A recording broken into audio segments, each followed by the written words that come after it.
बिस्मिल्लाहिर्रहमानिर्रहीम। अस्सलाम वालेकुम नाजरीन, मैं आप सबको अपने चैनल पर खुश आमदीद कहता हूँ। नाजरीन, आज की वीडियो में मैं आपको बताने जा रहा हूँ खूबसूरती की चंद टिप्स और बाल गिरने के बारे में चंद मालूमात के बारे में।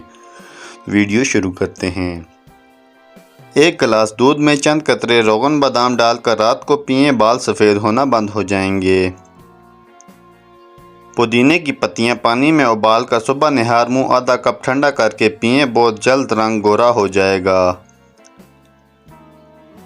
इमली के पानी से बाल धोएं, फिर आंवला का तेल बालों पर लगाएं, बालों का गिरना बंद हो जाएगा और बाल मजबूत हो जाएंगे। सफ़ेद तिल को दूध में डालकर पेस्ट बना लें, रात सोते वक्त चेहरे पर मल लें, सुबह उठ के चेहरा धो लें, छाइयाँ ख़त्म हो जाएंगी। लीमू का रस और ग्लिसरीन चेहरे पर मलकर सो जाएं, सुबह हाथ नरम और नाजुक और गोरे हो जाएंगे।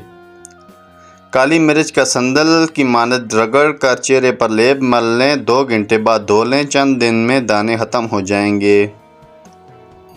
नारियल का तेल और नींबू का रस मिलाकर बालों पर लगाएं, खुश्की ख़त्म हो जाएगी। तो वीडियो अच्छी लगे तो लाइक करें, चैनल को सब्सक्राइब करें। Thanks for watching all the friends.